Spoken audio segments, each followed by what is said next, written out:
Mia Chen's story started out in trouble and only got worse when three men in expensive suits walked into her failing flower shop.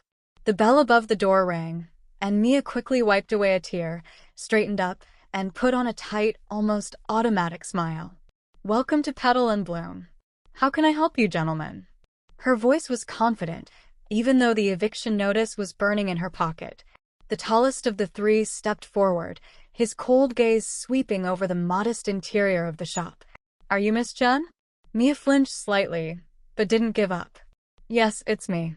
My name is Spencer Collins. I represent James Westbrook." He paused, as if expecting a particular reaction. Mia blinked. "Excuse me, I need to know who this is?" A look of surprise crossed Spencer's face. "Mr. Westbrook is the CEO of Westbrook Developments. The building where your store is located was recently transferred to us." Like a thunderclap, everything became clear. It was because of the notice. Her grandfather's flower shop, the last thing left, was to be torn down to make way for luxury apartments. "Look, I just got the paperwork today. The lease says I have 30 days. Mr. Westbrook wants to meet with you," Spencer interrupted. "Today? Now. Sorry, but I'm working." The men exchanged glances. Spencer pulled out his checkbook. "Name the amount for early closure." Mia's pride told her to send them away, but the piles of unpaid bills in the back room of the store persuaded her otherwise. $300. The check was written without hesitation. "The car is already waiting." Round pushpin 20 minutes later, Mia found herself in a luxurious office on the 60th floor overlooking the Atlantic Ocean. The view was mesmerizing, but did nothing to distract her from her growing anger. The door opened. Mia expected to see an elderly billionaire, but what entered was a man in his prime, tall, with dark hair and piercing green eyes. "Miss Chen," he said in a velvety voice. "Thank you for coming. Did I have a choice?" Mia crossed her arms. "What do you want from me, Mr. Westbrook? If you're hoping I'll just walk away, I'm afraid you'll be disappointed. This store is all that's left of my grandfather." He walked around the table but did not sit down. "I know that. That's exactly why I wanted to meet." To gloat? A shadow of a smile appeared on his lips. "To make you an offer." "Money?" "Not interested." "Money isn't everything." He leaned against the table. "I'm proposing marriage to you." Mia laughed. But when she saw that he wasn't joking, the laughter died down. "You're not joking? This is madness." "It's pragmatic," he replied calmly. "My grandmother is dying. Her last wish is to see me married. She controls a significant portion of the company. If I don't marry by the end of the month, the assets will go to the board. And you chose as your bride the florist you're evicting? It's almost poetic. I chose you because you are in a desperate situation too. I will not just leave you the store. I am ready to buy the entire building and give it to you." After 1 year of marriage, Mia felt the ground slipping out from under her feet. "This is madness. You don't even know me." "I know enough. You are unknown to anyone, so no one will suspect anything strange. You are attractive and quite desperate." The words cut like a knife, but there was truth in them. After her grandfather's death, she was drowning in debt, and the store was slowly dying. "And what will this fictitious marriage involve?" she asked apprehensively. 1 year. Separate bedrooms. Public appearances when necessary. At the end, you get the building, I get the inheritance. Then divorce. What if I refuse? The building will be demolished in 30 days. Mia felt trapped. An arrogant, powerful man was forcing her to make an impossible choice, but a spark lit up her eyes. If she agrees, she can save the memory of her grandfather. Okay. A grandfather's legacy, and perhaps a chance to make James Westbrook regret his cruelty. "One condition," she finally said, her voice coldly determined. "Your company is planning to tear down the community garden in Little Haiti to make way for a luxury development. If I agree, you will cancel those plans and fund its restoration instead." A look of surprise crossed James's face. "You are not in a position to make demands. And you?" She met his gaze without a trace of fear. "If you are so desperate for a wife that you blackmail strangers, this is my price." There was a long, tense pause between them before James extended his hand. "It's coming." As Mia reluctantly shook it, Something inside her twisted. It was like a deal with the devil. A devil who was dangerously handsome, with eyes that seemed to see right through her. "I hope you're a good actress, Miss Chen," he said with a firm grin. "Tomorrow is a family dinner, and my grandmother has an unerring sense of deception." Mia swallowed. What did she just agree to? Later that evening, Mia stood in front of the mirror in the guest room of James's penthouse. The emerald dress that had been delivered that morning hugged her perfectly. Almost too perfectly. The stylist he had hired had styled her hair into soft waves that were unusually graceful for her. "It wasn't me," she muttered, touching the shiny earrings. "That's the point." James's voice came from the doorway, impeccable in a sharp gray suit, leaning casually against the doorframe. "Today you are not just a florist from Miami. Today you are Mia Chen, the woman who captured the heart of James Westbrook himself. Has anyone ever told you that your ego deserves its own zip code?" The corners of his lips twitched in the shadow of a smile. "Often. But ego is the least of your problems today." He came closer, stood behind her. Their eyes met in the mirror. "My grandmother is not just smart. She senses falsehood a mile away. We need to know our legend. Okay? Where did we meet?" "At a charity ball, 6 months ago." "That's not true." Mia turned to him. "I don't go to balls. It would look implausible." "Then where?" "Near your building. The very one you're going to demolish." A mischievous smile appeared on Mia's lips. "I was organizing local business owners to protest a soulless corporation that was ruining our lives. You came to talk to us, we argued, and somehow we ended up having coffee. Do you want our meeting to start with you calling me a parasite?" "That's plausible. And it explains why you hid me from your family for so long. You were ashamed that I wasn't your circle." She batted her eyelashes theatrically. He stared at her before his face softened. "You're smarter than I thought. And you are exactly as arrogant as I expected," she replied, picking up her clutch. "Shall we begin the show?" On the way to the mansion, the drive to the Westbrook estate was tense and silent. As the car passed through the wrought iron gates, Mia's stomach sank. The sprawling Mediterranean mansion looked like a scene from a movie, only now she was the lead actress. "Remember," James said as the car stopped. "We're madly in love." "I'll try not to choke on that image," she snorted. He gently grabbed her hand before she opened the door. "And one more thing. My grandmother. She is fragile, but sharp as a blade. Be careful with every word."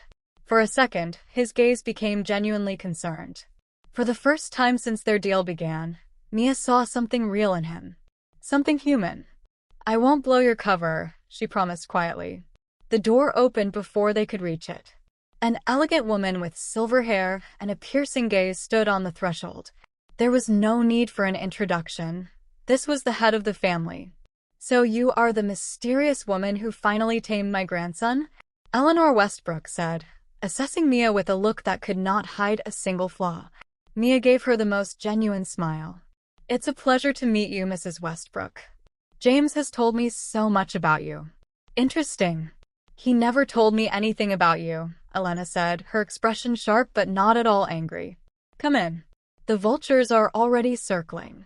The vultures, it turned out, were James's relatives, his Uncle Richard, Aunt Patricia, their daughter Vanessa, and younger brother Theo. The dinner was refined, but tense. Questions rained down on Mia from all sides, like gunshots. "So how did you meet?" Vanessa asked, smiling but not quite reaching her eyes. James kept everything a secret. Mia began to tell their rehearsed story, amused by how James tensed when she described his first meeting as arrogant and intimidating. "He arrived in some ridiculous sports car," Mia added, "and tried to convince us that demolishing our stores was for the good." "That's James," Theo laughed, ignoring his brother's icy gaze. "What made you change your mind about him?" Elena asked, watching Mia closely. Mia hesitated. This was the core of their deception. She glanced at James and saw him looking at her, with unexpected vulnerability. "He came back," Mia said quietly. "A week after the demolition, everyone had already left. I was closing the store. And he came with a rare orchid. He brought it from Thailand." She hadn't planned this part, but the words just came out. "He said he noticed my passion for saving dying plants. The orchid was on the verge. Any other collector would have thrown it away. But he thought I could save it. There was silence at the table. James looked at her, and there was nothing readable in his gaze. It's still alive, Mia added, not looking away. It bloomed last month. Elena's eyes darted from one to the other. That's unexpected, James.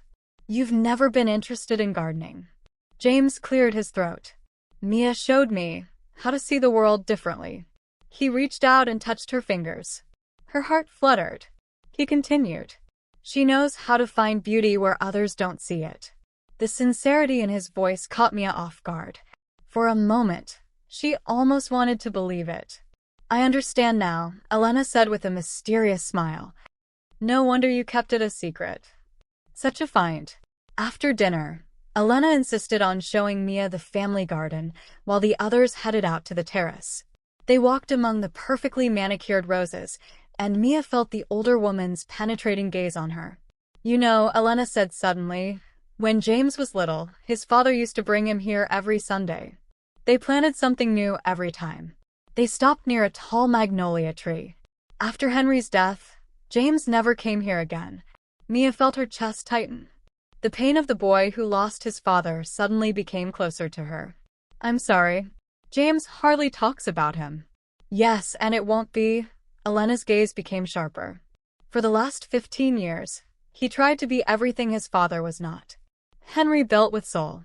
And James, with precision. Henry loved without looking back. And James guards his heart like a fortress. Mia didn't know what to say. It wasn't part of their script. I wonder, Elena continued. What made you special? How are you different from everyone else? Before Mia could think of anything, James appeared in the doorway. Grandma, the nurse says it's time to take your medicine. Elena gently touched Mia's hand. We will continue our conversation, dear. As they were about to leave, Elena pulled James aside. Mia couldn't hear what they were saying. But when he returned, his face was worried. What did she say? Mia asked as they got into the car. James was silent for a long time. So long that Mia thought he wouldn't answer. Finally he said, she wants the wedding to take place here. In 3 weeks. What? Mia's inside sank. This wasn't part of our agreement. She's running out of time. His fingers gripped the steering wheel so tightly his knuckles turned white. And she says she sees the way we look at each other. She thinks we can't afford to waste time. The irony of the situation was unbearable. Their fake relationship had been so convincing that now they would have to have a fake wedding. And as soon as possible. After a long silence, James said, you were amazing today. This story about the orchid, I needed something believable. It was too much, it's plausible, he glanced at her. You almost convinced me. Mia looked out the window at the flickering lights of the city. Something in her stomach fluttered treacherously. Apparently I'm a better actress than I thought. What do you want me to do? Mia nearly choked on her coffee as she stared at James in shock. They were sitting in the kitchen of his penthouse. Move in with me, he repeated calmly, without looking up from his tablet. The wedding is in 3 weeks. It would be suspicious if we lived separately. This was not in our agreement. She abruptly put the cup on the table. You have a store, and it's being renovated at your expense, James reminded. The workers will need at least 2 weeks. It had been only 3 days since the dinner at the Westbrook mansion. And as promised, James had immediately organized a complete renovation of petal and bloom. Mia reluctantly admitted that the renovation was necessary. Besides, James added, finally looking at her, Eleanor is sending her assistant Diana to help with the wedding preparations. She'll expect us to live together. Mia ran a hand through her hair, feeling her irritation growing. Okay, I'll pack my things. Already assembled. He nodded towards the corridor.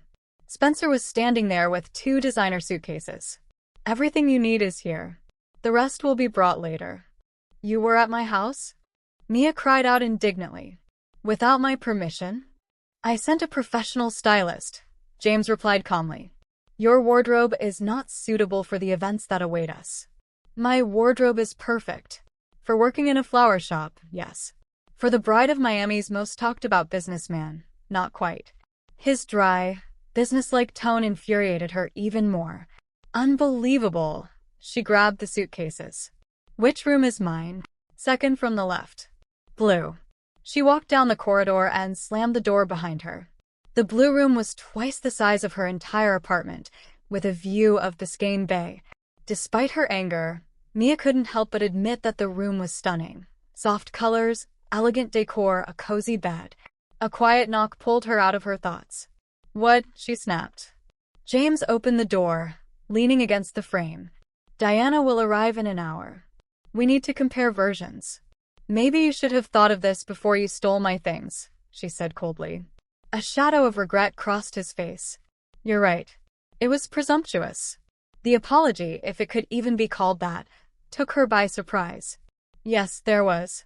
He stepped into the room, his hands in his pockets. "Look, I'm not good at relationships. Real or fake.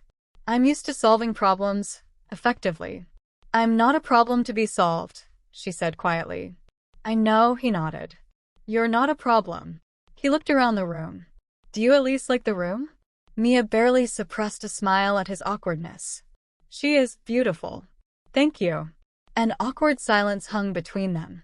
So Mia began, "What's our story?" "It's simple. We dated for 6 months, but kept it a secret. I proposed last week, and we decided to live together until the wedding." "When exactly did you propose?" she asked with interest, sitting down on the edge of the bed. "Last Saturday. In the botanical garden." Mia laughed. "Of course you would choose a place with plants." The corners of his lips twitched. "I thought it was symbolic." "How did you do it?" "Down on one knee." "Musicians? Rose petals?" "No," he answered quietly. "Just us. Sunset. A collection of rare orchids. Simple. Intimate." Something in his voice pierced her heart. For a moment, she almost saw it before her. James Westbrook, the most eligible bachelor in town, nervously proposing to her as the warm light of the sunset streamed through the glass roof of the conservatory. At that moment, the doorbell rang. Mia shuddered, as if awakening from a dangerous fantasy. "This is Diane," James said, straightening up. "Ready to get started on the wedding preparations." "Like never before," Mia muttered, following him. Diane Lewis was an unsentimental woman in her 50s with impeccable taste and the organizational skills of a general. Within minutes, James's dining room table had become a veritable wedding headquarters.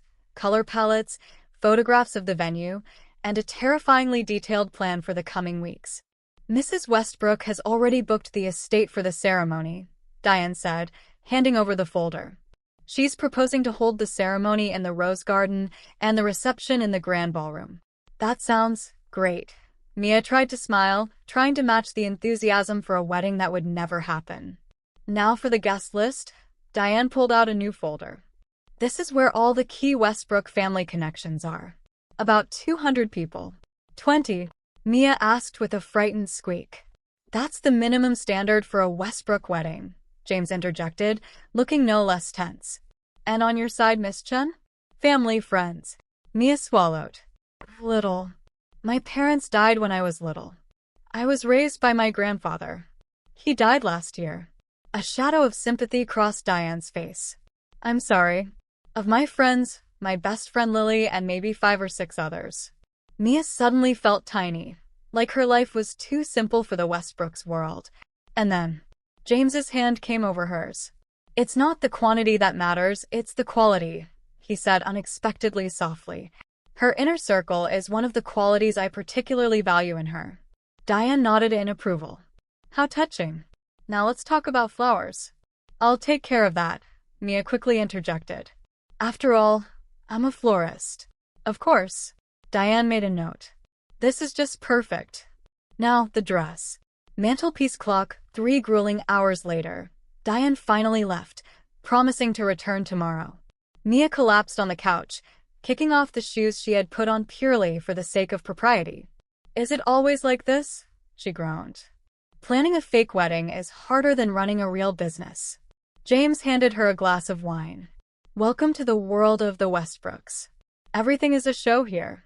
Mia accepted the glass gratefully. "Your grandmother really doesn't back down even now?"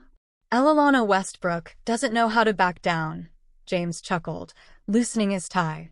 "Even on her deathbed, she orchestrates the lives of those around her." "She just loves you," Mia noted. That's why she does all this. James stared thoughtfully into his glass. She wants me to become like my father. Happy. Settled. And you don't want to? I built the company my own way. Not like him. Mia looked at him silently, and for the first time she saw not just a cold businessman, but a man. Strong, but tired of other people's expectations. Tell me about him, she said softly. About your father. James was surprised, but spoke. Henry Westbrook was different. He built a company from scratch, but business was not his top priority. Family was his top priority. A warm, almost childish smile appeared on his face. He took me to construction sites when I was little. Not to teach me about business, but to show me how buildings can change lives. We don't build walls, he said. We build homes where memories are made. It sounds amazing. He was. James's voice wavered slightly. I was 19 when he died. The board wanted to sell the company. I convinced them to trust me with everything. Proved I could handle it. Had to get tough. Tougher than he ever was. And in the process, you became someone else, Mia noted. The puzzle of James Westbrook's identity began to come together. He looked at her sharply, then looked away. You don't know me, Mia. I'm starting to recognize you, she countered. A man who still remembers his father's words. Who would enter into a sham marriage for the sake of his grandmother's last wish. There's more to you than just cold business. James stood up abruptly. Don't confuse this with feelings. This is business. If you say so. Mia took a sip of wine, but there was no faith in her voice. I still have work to do. He set his glass down, barely touching it. There's food in the kitchen if you're hungry. As he went into his office, Mia caught herself thinking, what kind of walls has James Westbrook built around himself? And why does she suddenly want to tear them down? Later that evening, lying in the unfamiliar luxury of her new bedroom, Mia couldn't sleep. She went out onto the balcony and was surprised to see James leaning against the railing, the lights of Miami reflected in his eyes. Sorry, she said, already turning to leave. I didn't know you were here. Stay, he said quietly, and the simple word hung between them like an unexpected gift. This is your balcony, too. For now. Mia moved closer, carefully, leaving a safe distance between them. It's beautiful here, she muttered, looking into the distance. Yes, James nodded. But when she looked at him, he wasn't looking at the city. He was looking at her. Mia's cheeks turned slightly pink. As for what happened before, I shouldn't have pestered you with questions about your father. It's okay, his voice was softer than ever. You were right. I really am someone else. The vulnerability in his words touched something deep inside her. You know, it's not too late to change, she said quietly. James chuckled without joy. Says the woman who thinks I'm a soulless corporate parasite. You saved the community garden, Mia smiled. That's progress. Their eyes met again, and for a moment the whole world disappeared. Only she and he, pretense, wedding, contract, everything was erased. But James took a step back, shattering the illusion. We have a tour of the site tomorrow. You should rest. Yes. Good night, James, she nodded, not understanding why she felt disappointed. He stopped her right at the exit. Mia? Thank you. I know this is not what you wanted. The sincerity in his voice pierced her to the depths of her soul. Maybe it's not as bad as I thought, she whispered before disappearing through the door. And for the first time in all this time she thought, at what point did their game start to turn into something more? Camera with flash. The next day is the engagement photo shoot. Remind me why we're doing this? Mia whispered as she followed the photographer through Miami's historic Vizcaya Gardens. Because Eleanor wants pictures. And if Eleanor wants something. James began. Eleanor gets it. Mia finished, adjusting the floral dress the stylist had picked out. You know, I think your grandma is the real head of Westbrook Developments. James couldn't help but grin. You're not that wrong. It's been a week since Mia moved into the penthouse. A week of wedding plans, tastings, fittings. And somewhere in this chaos a strange ritual arose. Morning coffee on the balcony. Working days apart. Evening discussions of wedding details over dinner. The photographer, a feisty woman named Renee, paused at a stone balustrade overlooking the water. Perfect. James, stand here. Mia in front of him. Yes, like this. The poses were difficult for them. No, no. James, put your arm around her waist. Mia, lean back a little, you're engaged, not two random fellow travelers at the bus stop. Mia felt James's arms wrap tentatively around her waist. She leaned back slightly, trying not to think about how warm his body is and how nice his perfume smells. That's better, Renee exclaimed happily. Now look at each other as if you were in love. Mia turned. His face was inches away. His gaze, unprotected, deep green eyes that reflected something dangerously sincere.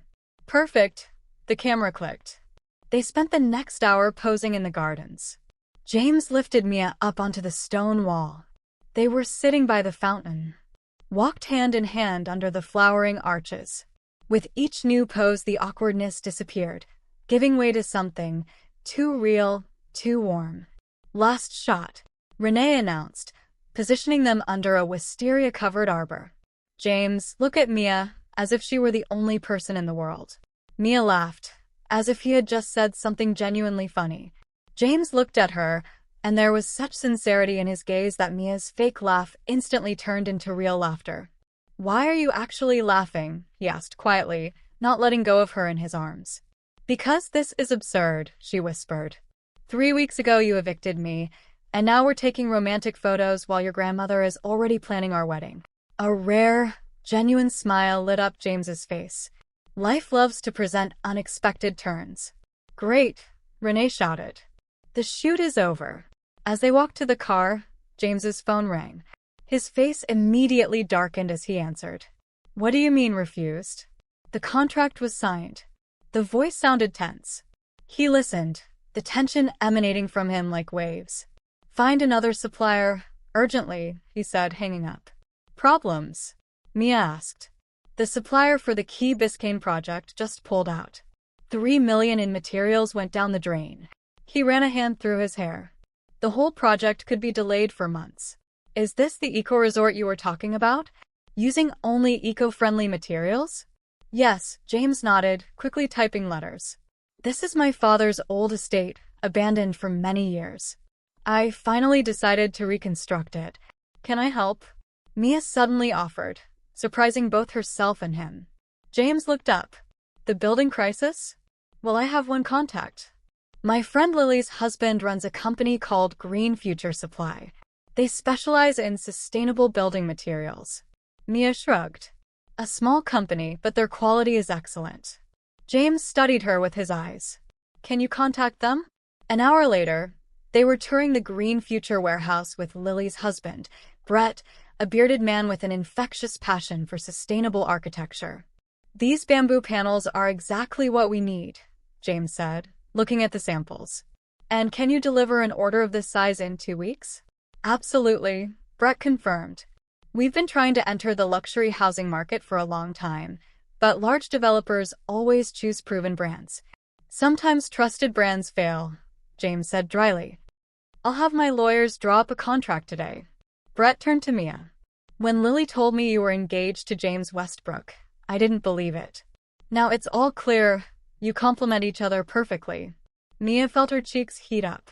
It's still in the development stage, she said, embarrassed.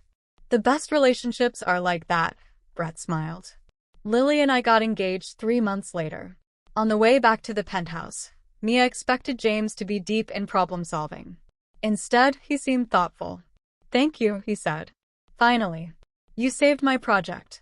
Brett's company deserved a chance, Mia replied. Good people doing good work. James looked at her. How do you take care of your community garden? You use your abilities to help others. Isn't that what they're for? James asked. He was silent for a moment. My father would agree with you. The sincerity in his voice warmed Mia from the inside. Before she could answer, James suddenly turned to the side. Where are we going? She asked. I want to show you something. 20 minutes later, they pulled up to a private road in Quiscane. The undergrowth almost obscured the path to what had once been a magnificent beachfront villa. Although the house has clearly been abandoned for many years, it still retains a captivating beauty. This was my father's pet project, James explained, looking around. He built it as a family retreat, but after he died, I couldn't come here. Until today, Mia noted. Yes, he nodded.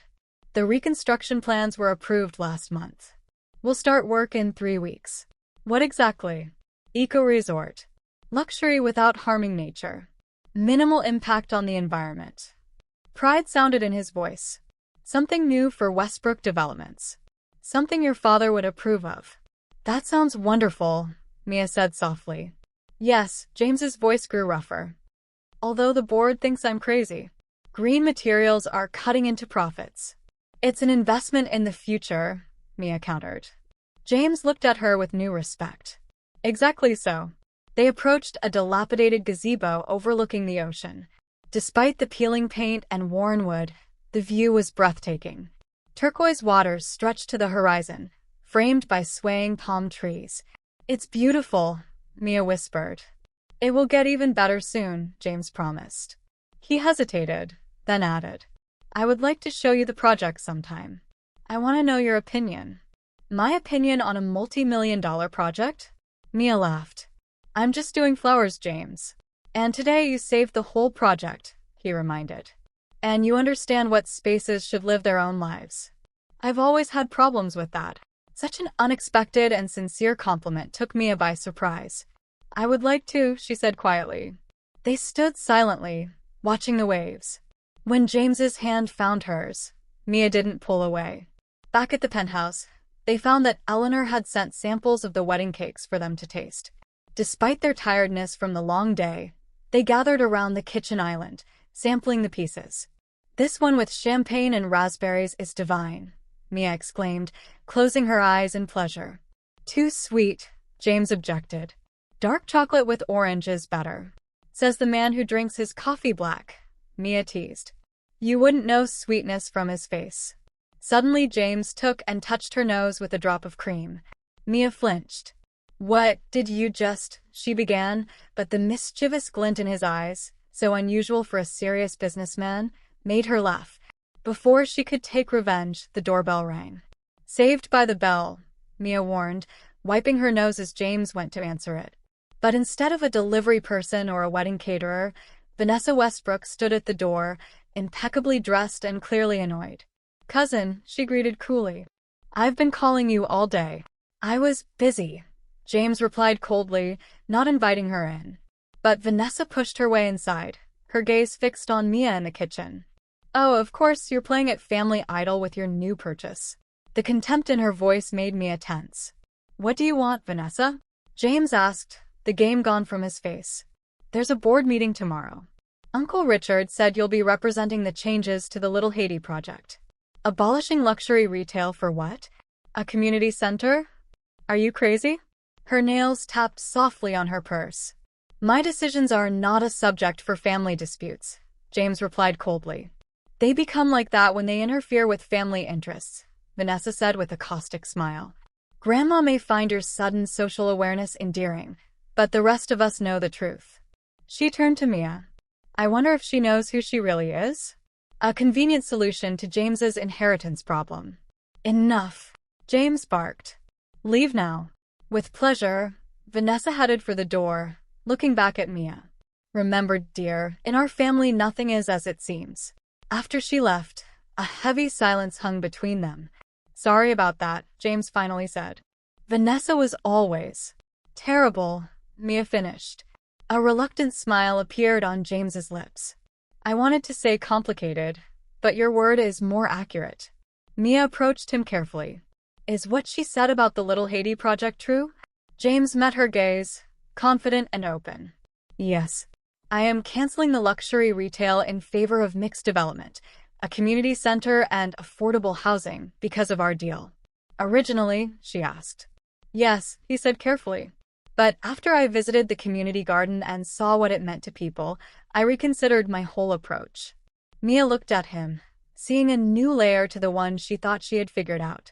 James Westbrook, it seems like you really do have a heart underneath all those expensive clothes. Don't tell anyone, he smiled, otherwise my reputation will be ruined. Their gazes lingered on each other for too long, the air between them filling with something neither of them were yet ready to name. Mia was the first to break away and return to the safe occupation of cake tasting. We need to finish these samples. Diane is waiting for our decision tomorrow. James followed her, and the moment passed but was not forgotten. As they argued over the merits of various types of cream, Mia found herself laughing more than she had in months. Somewhere between the veiled threats and the wedding planning, James Westbrook had ceased to be her enemy, and the realization made her feel a little nervous, because this might be the most dangerous turn of all. Mia stood in the bridal salon, surrounded by mirrors reflecting a woman she barely recognized.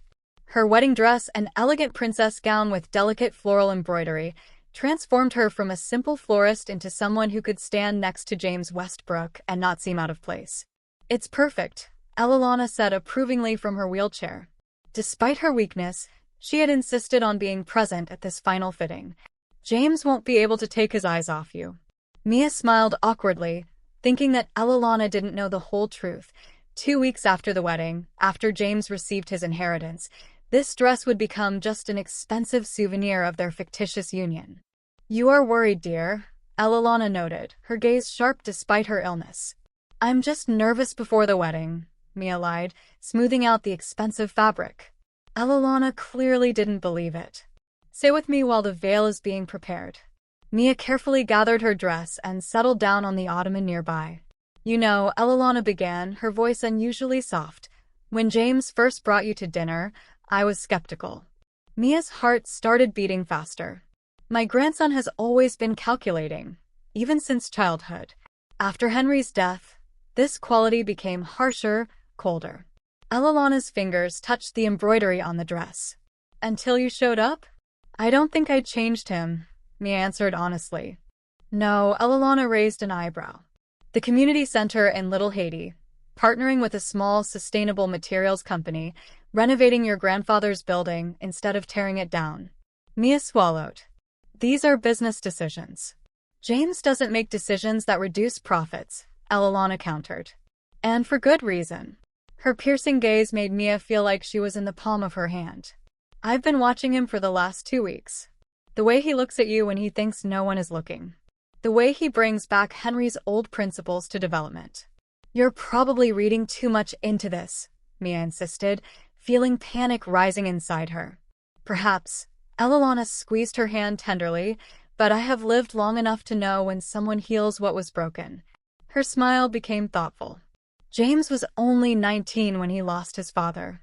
Too young to carry the weight of Westbrook developments, but too stubborn to accept help." Mia remembered James's fierce determination, his drive to prove to everyone and himself that he was worthy. He built something remarkable, but at what cost? Alana said it bluntly. "Until recently, I was afraid that this price was his ability to be happy." She squeezed Mia's hand. "Thank you for proving that I was wrong." At that moment, the consultant returned to try on the veil, but Alana's words did not leave Mia for the rest of the fitting. On the way back to the penthouse, Mia stared out the window in silence, which was unusual for her. "That bad?" James asked, misinterpreting her silence. "What? The dress? If it upsets you so much, we can choose another one." Mia shook her head. "The dress is beautiful. It's just..." She hesitated. "Your grandmother said something that offended me." James tensed. "Does she suspect something?" "No, on the contrary," Mia turned to him. "She thinks I'm good for you. That I somehow helped you rediscover your father's vision." James's bones on the steering wheel turned white from the compression. "She always tries to make me like him." She didn't say that. Mia chose her words carefully. "She thinks you're getting back to what's really important." He didn't answer, but Mia saw his jaw tense. "The Little Haiti project," Mia continued. "Is it really just because of our deal?" After a long pause, James admitted. "Actually, I visited the garden again last week and met with community leaders." "You?" Mia was surprised. "I didn't know anything about this. They showed me the role this place plays in the area. After-school programs for children, cooking classes for seniors, fresh vegetables and fruits for families who can't afford supermarkets." James's voice became softer. "One woman said that the garden is the heart of their community. It reminded me of what my father said. We don't just build buildings, we build communities." "Exactly," Mia added, remembering their conversation. James looked at her in surprise. "Yes." A lingering silence fell between them, full of unspoken thoughts. When they reached the penthouse, James suddenly asked, "Any plans for the evening?" "Just to look at the decorations for the rehearsal dinner." "Why?" "There is a place where I would like to take you." An hour later, Mia found herself on a private boat heading to the Key Biscayne property they had recently toured. As the sun slowly sank towards the horizon, the golden light transformed the abandoned estate into a magical place. "The sunset is even more beautiful here," Mia remarked as the boat docked at a private dock. "Wait until you see the view from the house," James suggested, helping her step along the old wooden pier. Inside the abandoned villa, he led her through rooms where nature had begun to reclaim its place. Grapevines sprouted through broken windows, sunbeams filtered through cracks in the roof. Despite the desolation, Mia saw the outlines of something great. James led her up the grand staircase to a terrace with a panoramic view of the ocean, glowing orange-gold in the setting sun. "It's breathtaking," Mia whispered. "That's why my father chose this place," James replied, leaning against the stone balustrade. "He said the sunset reminds you that every day is a new start." "You're a wise man," Mia smiled. "Did you bring me here specifically to watch the sunset?" James looked unusually nervous. "Partially. But I wanted to show you something else." He pulled out a bundle of blueprints from a tube she hadn't noticed before. Curious, Mia helped him unfold them on the old stone table. The plans showed the transformed estate. The original building has been preserved and updated, surrounded by sustainable gardens, solar panels disguised as art installations, and a series of eco-friendly bungalows integrated into the landscape. "James, this is incredible," Mia sighed, running her finger over the plans. "This is nothing like your usual projects." "Because this isn't just my project," he met her gaze. "I used your ideas." "My ideas? What do you mean?" "Public spaces, gardens throughout the site, creating a place to live in, not just admire." James's voice became softer. "Everything that is important to you." Mia looked at him, genuinely touched. "Did you do this because of our conversation?" "Yes. You were right." He came closer. "For years I built monuments to efficiency and profit. My father created spaces for living and growing. Now I'm trying to find a balance." His eyes never left hers. "With your help, if you want." Mia blinked in confusion. "But our agreement ends after the wedding. When you receive the inheritance." James interrupted her, losing his usual composure and showing unexpected vulnerability. What if this hadn't happened? If all this, he gestured to them both, could have been real? The question hung in the air, majestic and terrible at the same time. "James." Mia took a step back, overcome with excitement.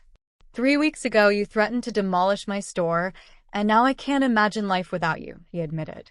The words surprised even him. These 2 weeks of preparation for a fictitious wedding, living together, none of this seemed like a lie to him. "You can't be serious." "Never been more serious." James ran his hand through his hair bitterly. "I know how it sounds. But you challenge me, Mia. You make me question the decisions I've been making on autopilot for so many years. You remind me of the person my father wanted me to become. The person I wanted to be, before I convinced myself that success could only look one way." Mia's heart began to beat faster. Part of her wanted to believe, wanted to admit that she, too, had sensed this turning point between them. But the other part of her, the practical florist who had already lived through bitter disappointments, was gripped by fear. "It's not real," she said firmly. "It's just a situation, the stress of planning a wedding, living together. Once your inheritance issue is resolved, all these feelings will go away." "You think so?" James stepped closer, his gaze piercing. "That I'm confusing gratitude with something deeper? Isn't that right?" Mia challenged him. "What happens when the novelty wears off? When I go back to being just a florist and you're Miami's most vicious developer?" "That person is gone," James said quietly. "At least not completely. You changed me." James's voice was so honest that Mia almost gave in to her emotions. "James," she began. "You don't have to answer now," he interrupted. "Just think. About us. About whether these feelings deserve a chance." But before Mia could answer, James's phone rang, the special alarm he had set for his grandmother's nurse. His face instantly darkened. We're already on our way, he said after a short conversation, hanging up the phone with trembling hands. What happened? Mia asked, recognizing the fear in his eyes. Eleanor's in a sharp decline, James said with difficulty. The doctor says we need to go immediately. The peaceful moment was shattered. They rushed to the boat and hurried to the mainland. Along the way, James kept calling, his voice tense and filled with controlled panic. At the hospital, they found Theo in the waiting room, his usual carefree demeanor replaced by open pain. How is she? James asked abruptly. Steady so far, Theo replied. But the doctor said. He glanced at Mia, then back at his brother, that there's little hope. James' mask cracked momentarily, revealing a frightened boy beneath the face of a powerful man. Without thinking, Mia took his hand. He squeezed it as if it were a life preserver. Just family, the nurse announced as she appeared in the doorway. She looked at Mia carefully. She's family, James said firmly. My fiancé. Those words, spoken with such confidence, began to crumble Mia's carefully constructed walls. Eleanor looked incredibly fragile in her hospital bed, but her eyes lit up when she saw them. There you are, she whispered. Both of you. James walked over to the bed, still holding Mia's hand. The doctors say you're giving them a lot of trouble. Eleanor's thin but sincere laughter filled the room. It has always been like this. Her gaze fell on their clasped hands. I'm glad you found each other. Mia felt a pang of guilt. Even now, they were deceiving this woman who just wanted to see her grandson happy before he left. Grandma, James began. But Eleanor shook her head. No speeches, just promises. She called him closer. Promise me you'll build something lasting, James. Not just buildings, but lives. James's voice trembled with emotion. I promise. Eleanor turned to Mia. And you promise to remind him what is really important when he forgets. The lump in Mia's throat prevented her from speaking. I promise. Eleanor nodded with satisfaction. Okay. Now stop looking so tragic. I'm not dead yet. They stayed there for several hours until Eleanor fell asleep and the nurses insisted that they leave. In the car, the weight of the evening hung between them. Thank you, James finally said, for being there. Of course. Mia stared out the window, trying to untangle the tangle of emotions. James, about what you said. We don't have to talk about it now. We have to, Mia insisted, because I want you to understand something. It's a big if, we're going to try to build something real, it can't be built on a lie. James frowned. What do you mean? We can't build a relationship on lies. Mia turned to face him.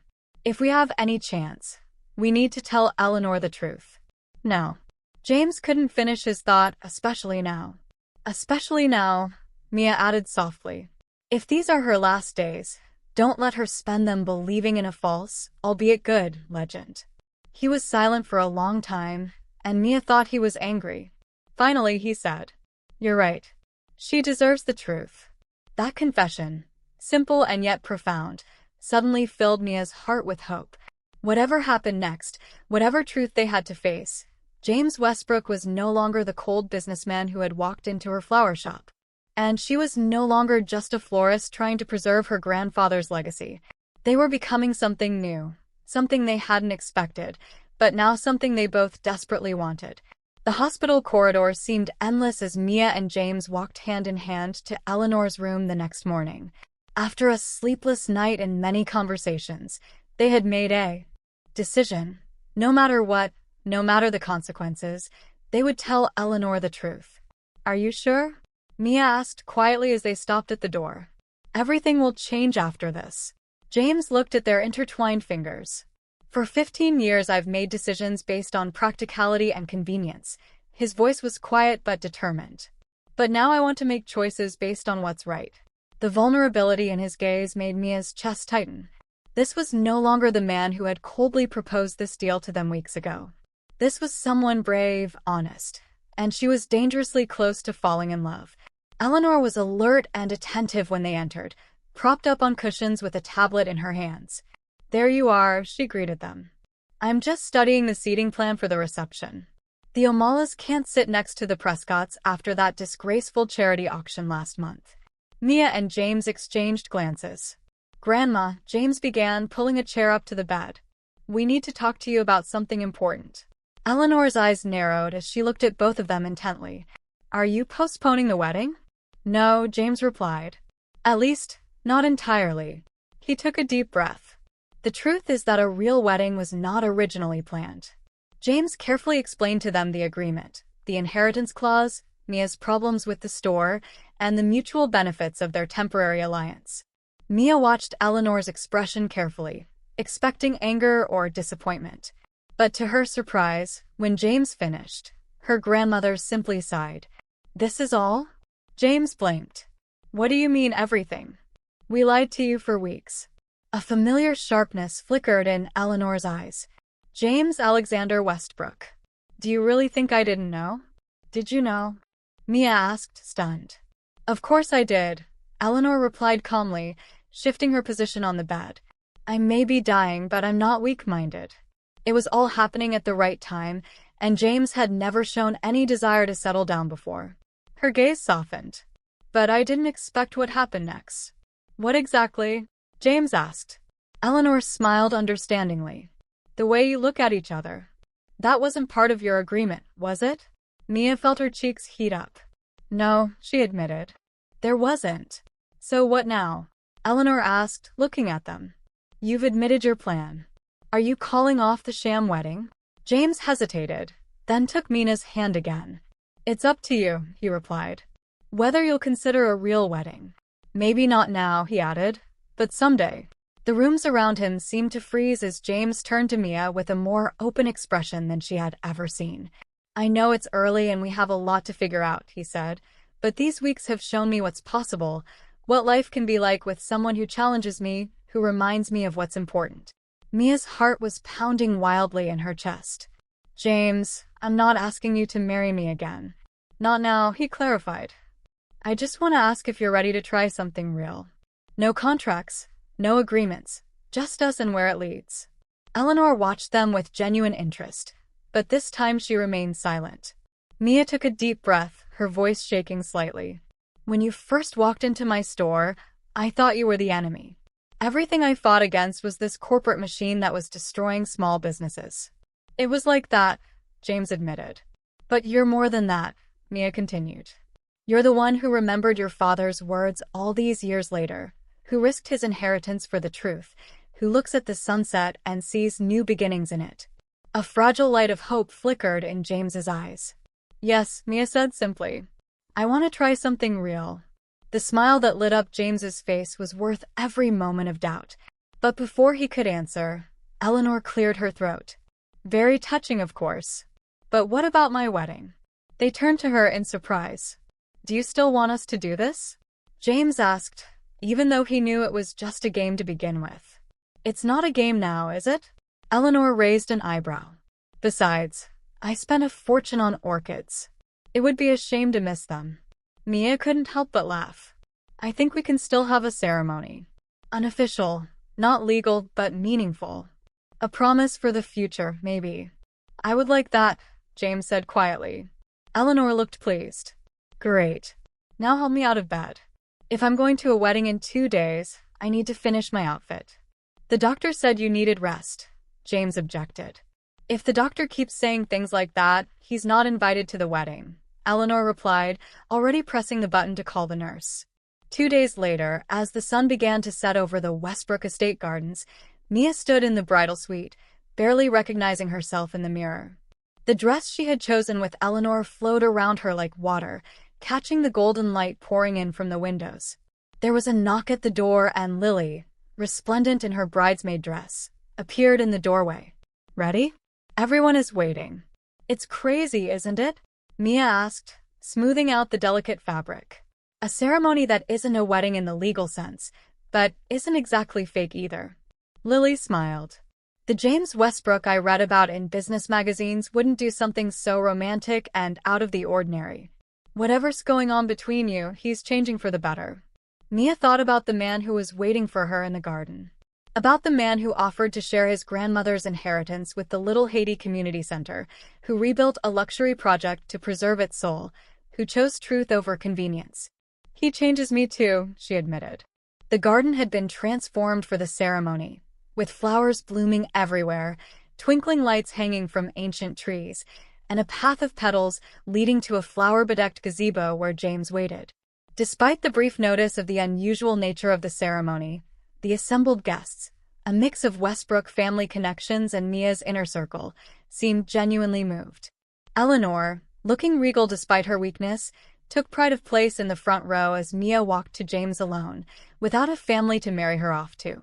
Meeting their gaze in the middle of the garden, Mia realized with astonishing clarity that this moment, although unusual, seemed the most real in her life. James took her hands, his voice so quiet that only she could hear. "You look great." "You too," she whispered, making him smile. The officiant, a friend of Eleanor's, was quickly brought up to speed and spoke of the beginning, not the connections, the journey, not the destination. Instead of traditional vows, James and Mia exchanged promises, sincere ones, born from the truth they now shared. "I promise," James said, his voice echoing through the quiet garden, "to build something real with you. Not just buildings, but life. To remember the main thing and to be worthy of the trust you gave me." Tears stung Mia's eyes and she replied, "I promise to remind you of the beauty in the little things. To provoke you to think when it is needed, to support when it is important. To grow together, day after day, creating something sincere and real." When they sealed their promise with a kiss, the applause that erupted at that moment seemed to envelop them in a blessing. Turning to face the guests, Mia met Eleanor's gaze, who winked and nodded with an approval that meant more than any legal document. The reception that followed was exactly what a Westbrook family should be: elegant, luxurious, and impeccable down to the last detail. But what Mia remembers most are the quiet moments. James introduced her to his business partners not just as a wife, but as an ally in life and in new projects aimed at developing the community. Eleanor told Mia's friends funny stories from James's childhood, causing them to smile and laugh. Theo was not toasting marriage, but one of the most unexpected and heartfelt love stories the Westbrook family had seen in generations. As the evening drew to a close, James took Mia to a secluded corner of the garden, lit only by moonlight and distant lanterns. "Any regrets?" he asked, hugging her around the waist. Mia shook her head. "None. Just that I spent too much time trying to be who I thought I should be, rather than who I really wanted to be." He moved a strand of hair from her face. "But now I have stopped wasting time." "That's great," Mia smiled, looking at him. "Because I have plans for you, James Westbrook." "Do your plans include revolutionizing my business?" he asked with a grin, his eyes sparkling with amusement. "Perhaps," she admitted. "But first, there's our honeymoon suite, which is already paid for." James laughed, a free and genuine laugh that Mia had never heard before. "I like the way you think, Miss Chen." "It's just that Miss Chen is too formal," she corrected with a grin. "At least for now." "For now," James agreed, pulling her close. "But I'm sure that someday when we're ready, we'll want to make it official." "One step at a time," Mia said, rising on her toes to kiss him. "We still have our whole lives ahead of us." A year later, Mia straightened the sign over the newly expanded Petal and Bloom, which now occupies the entire first floor of the building James purchased. The second floor was converted into Miami's first floristry school, providing scholarships to low-income youth interested in gardening and business. "Absolutely perfect," James said, coming up behind her and putting his arm around her waist. "Eleanor's legacy. Eleanor would approve." She passed away quietly 3 months after their ceremony, living long enough to see James transform Westbrook Developments into a leader in sustainable, community-focused projects. Her inheritance, which did go to James, was used in part to establish the Eleanor Westbrook Foundation, an organization dedicated to preserving green spaces in the Miami metropolitan area. "She's probably up there right now, criticizing our choice of font," Mia said with a smile, leaning against him. Of course, James kissed her temple. "Ready for our meeting in Key Biscayne?" he asked. "The first bungalows are almost ready." Growing the project, now called New Beginnings, became their shared passion, with James handling the business side and Mia ensuring the spaces remained welcoming, warm, and responsive to the needs of the community. "Almost done," Mia said, turning to hug him. "But first, I need to tell you something." James raised an eyebrow. "Should I be worried?" she asked with a smile and took his hand, placing it gently on her stomach. I think we should reconsider the floor plans for a nursery, maybe? The look of admiration that flashed across James's face made Mia's heart melt. You, he stuttered, at a loss for words. Are you really expecting a child? In 7 months, Mia confirmed, her eyes shining. Just in time for our actual wedding day, she added. James held her tightly to him, his voice shaking with emotion. I love you, Mia Chen, more than I ever could have imagined. And I love you, James Westbrook, she replied. Even though you started our relationship by trying to evict me. The best mistake of my life, he whispered into her hair. Under the golden light of the sunset, they stood together. Mia couldn't believe how far they had come, from enemies to reluctant partners, and now to something real and lasting. What began as a business arrangement turned into a partnership that changed not only their lives, but the very fabric of the city around them. What was once just another deal for Westbrook Developments is now a symbol of their shared dream, to preserve what matters most and create space for new growth, just like their love found in the most unexpected places.